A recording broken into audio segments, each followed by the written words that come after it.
Namaste, Hamisha Khush Raho Betiya. My name is Manisha Singh. Today I am teaching you technology of cheese. Uh, First of all, what is the cheese? Where the word cheese is derived? The word cheese is derived from the Old English cheese, which is in turn was derived from the Latin caseus, which means correct or perfect thing. Cheese may be defined as the curd of milk separated from the whey and pressed into a solid mass. This definition of cheese is satisfactory but too limited and vague from a technical standpoint. Therefore, a relatively complete definition is the cheese is the curd or a substance formed by the coagulation of milk of certain mammals by rennet or similar enzymes in the presence of lactic acid produced by added or adventitious microorganisms from which part of the moisture has been removed by cutting, warming, and pressing, which has been shaped in mold and then ripened by holding for some time at suitable temperatures and humidity. The expansion of numbers of types of cheese makes a simple definition of cheese difficult. Thus, the definition, the product produced from milk by enzyme activity and subsequent separation of whey from the coagulum, does not cover whey cheese, lactic cheese, cream cheese, and some of the cheeses produced by newer techniques, that is the ultrafiltration and reverse osmosis. The definition is therefore not universally accepted. So the cheese is the fresh and the matured solid or semi-solid product obtained A by coagulating milk, skim milk or partially skimmed milk, whey, cream or buttermilk or any combination of these materials through the action of rennet or other suitable coagulating agents, and by partially draining the whey resulting from such coagulation. B part is by processing techniques involving the coagulation of milk and or materials obtained from milk, that is provided that the whey protein casein ratio does not exceed that of the milk, and which give an endpoint product which has similar physical, chemical or organoleptic characteristics as the product defined under A. According to the FSSR, cheese means the ripened or unripened, soft or semi-hard, hard and extra hard product which may be coated with the food grade waxes or polyfill, and in which the whey protein to casein ratio does not exceed that of the milk. Cheese is obtained by coagulating wholly or partially milk and or products obtained from milk through the action of non-animal rennet or other suitable coagulating agents, and by partially draining the whey resulting from such coagulation and or processing techniques involving coagulation of milk and or products obtained from milk which give a final product with similar physical, chemical and organoleptic characteristics. The product may contain starter cultures of harmless lactic acid and or flavor producing bacteria and cultures of other harmless microorganisms, safe and suitable enzymes and sodium chloride. It may be in the forms of blocks, slices, cut, shredded, or grated cheese. FSSR also defined cheese on the basis of ripening, which is as follows. Ripened cheese is cheese which is not ready for consumption shortly after manufacture, but which must be held for some time at such temperature and under such other conditions as will result in necessary biochemical and physical changes characterizing the cheese in question. Mold ripened cheese is ripened cheese in which the ripening has been accomplished primarily by the development of characteristic mold growth through the interior and or on the surface of the cheese. Unripened cheese, including the fresh cheese, is cheese which is ready for consumption shortly just after the manufacture. Cheese or varieties of cheeses shall have pleasant taste and flavor, free from off flavor and rancidity. It may contain permitted food additives and shall conform to the microbiological requirements prescribed in the regulation. Next topic is the classification of cheese. Several schemes to classify cheese has been proposed to assist international trade and provide compositional and nutritional information. The basis for such classification includes the age, type of the milk, country of origin, ripening process agents, important compositional varieties like moisture and fat, general appearance, texture, and rheological qualities. However, none of the above scheme is complete in itself. There are 2000 names of the cheeses, and it is very difficult to classify the different cheeses satisfactorily in our groups. There are probably only about 18 types of natural cheeses. These are the Cheddar, Gouda, Edam, Swiss, Brick, Herb, Camembert, Limburger, Parmesan, Provolone, Romano, Roquefort, Sapsago, Cottage, Neufchâtel, Trappist, Cream, and Whey cheeses. Such a grouping, though informative, is imperfect and incomplete. These can be classified on the basis of their rheology according to the manner of ripening as shown below. Very hard cheeses are which has the moisture content less than 35% on matured cheese and ripened by bacteria. For example, Parmesan and Romano. Hard cheeses are the cheeses which have the moisture content less than 40%. Then ripened, which are ripened by bacteria without ice. For example, Cheddar. And ripened by bacteria with ice. Example of hard cheese is Swiss cheese. Next is semi-hard. The moisture content of semi-hard cheeses is 40 to 47%, and they are ripened principally by the bacteria. An example is the brick. And ripened by bacteria and surface microorganisms. Example of semi-hard cheese is Limburger. And the ripened principally by the blue mold. This is the external one is Camembert cheese, and internal one is Gorgonzola, blue cheese, and Roquefort cheese. Next one is soft cheese, which have the moisture content more than 47%. They are of two types, ripened and unripened. Ripened cheese is the cottage cheese, and unripened cheese is the cottage cheese, and ripened cheese is Neufchâtel. Then the cheese manufacturing procedure. For this, basically we need a milk, which will select pre-treated and then standardized. Then we get the cheese milk. For that, we incorporate some additives, starter culture, color, calcium chloride, rennet or acid produced in situ or preformed. Then we get curd. Then this curd will acidified. Special operations are done for cheddaring and stretching.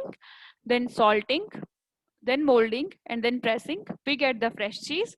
After that, we will salted the fresh cheese and then ripened, and we get the mature cheese.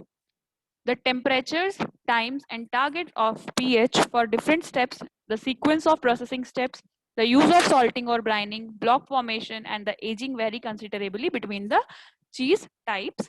The production of all varieties of cheese involves generally a similar protocol, which was described above, various steps of which are modified to give a product with the desired characteristics. The description of some important points in cheese making is as follows.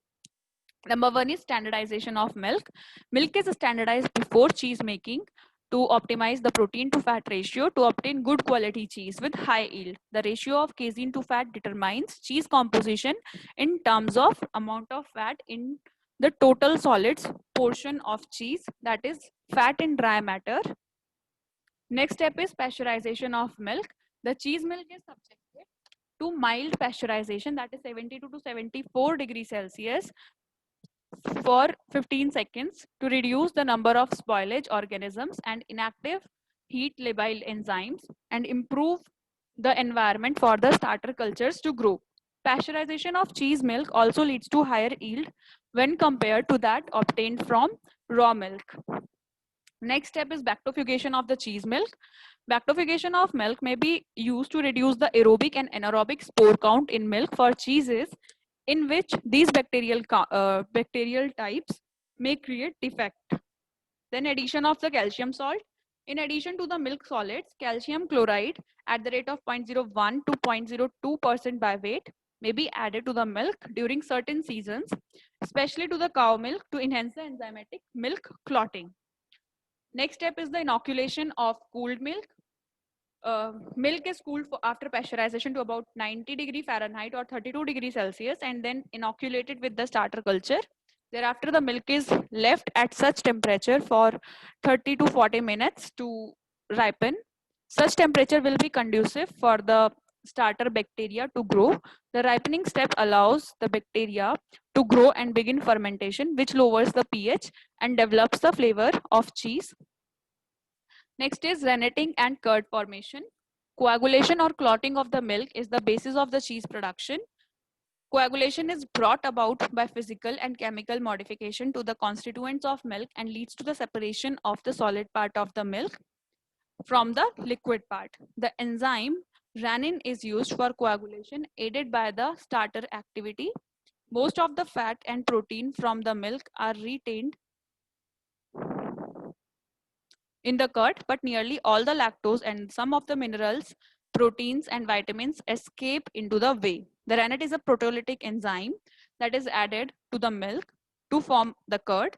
The enzyme is usually diluted in cold water and added uniformly to the milk in the vat, and it takes about 30 minutes to form a curd firm enough for cutting.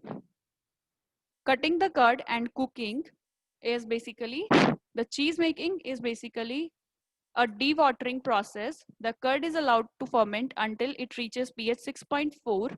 After the curd is formed, it is cut into small pieces to speed up whey expulsion and increase the surface area. The curd particles are cutted into various sizes depending on the variety of cheese being made. Cutting the curd into the small cubes reduces the moisture content of the curd, whereas the creating larger cubes increases the moisture content. Cutting leads to expulsion of whey from the cheese curd. The whey may be used as a medium to cook the cheese curd. Next is draining of the whey. The drainage step involves the separating the whey from the curd. Drainage can be accelerated by either heat treatment or mechanical treatment such as cutting, stirring, oscillating, or pressing. The whey is drained from the vat and the curd forms a mat. For some cheeses, special applications and procedures occur immediately before, during, and after the draining stage. Next is texturing the curd, that is, or chedaring. The curd mats are cut into the sections and piled on top of each other and flipped periodically. This step is called chedaring. Chedaring helps to expel more whey, allows the fermentation to continue until a pH of 5.1 to 5.5 is reached, and allows the mats to knit together and forms a tighter matted structure. Knitting or transforming the curd allows the accumulating lactic acid to chemically change the curd. This step leads to characteristic texture of different cheeses. During the curd knitting stage, provolone and mozzarella cheeses are pulled and processed. A bean gum or a other type of gum is added to the cream cheese to stabilize and stiffen it, and a creaming agent is added to the cottage cheese. During this period, specific pH levels are controlled to produce different varieties of cheese. Next is the milling of cheese curd. The curd mats are then milled into the smaller pieces to facilitate uniform salting of cheese curd. Next step is the dry salting or brining. To salt the cheese, coarse salt is spread over the surface of the cheese, or the pressed cheese is immersed in a salt solution. Salting further completes the drainage of the cheese and also affects rind formation and the growth of the microorganisms and enzyme activity. Then formation of the cheese into the block. The salted curd pieces are placed in a cheese hoops and pressed into the blocks to form the cheese. Pressing determines the characteristic shape of the cheese by compacting the texture, extruding free whey from the curds, and completing the curd knitting. Next step is the store and age. The cheese is stored in coolers until the desired age is reached. Depending on the variety, cheese can be aged from several months to the several years. Next is the packaging. Cheese may be cut and packaged into the blocks, or it may be waxed. Modern cheese packaging protects the food from microorganisms and prevents moisture loss. The ripened cheese packaging involves applying laminated cellophane films to unwaxed cheese surfaces. The most common packaging film consists of a two laminated cellophane sheets and a brown paper overlay necessary for shipping. A variation includes a metal foil wrap. Then ripening. During the ripening or the curing stage, the cheese varieties acquires unique texture and aromas, appearance, and taste through complex physicochemical changes that are controlled by adjusting temperature, humidity, and duration of ripening. The purpose of ripening is to allow beneficial bacteria and enzymes to transform the fresh curd into the cheese of a specific flavor, texture, and appearance. Hope you all are satisfied with this session. This session is powered by Digital Version 2.0 Jyoti Vidyapith Women's University Jaipur. If you have any query, please mention it in a comment box. I will resolve them whenever we have a live session. Thank you so much for watching this video.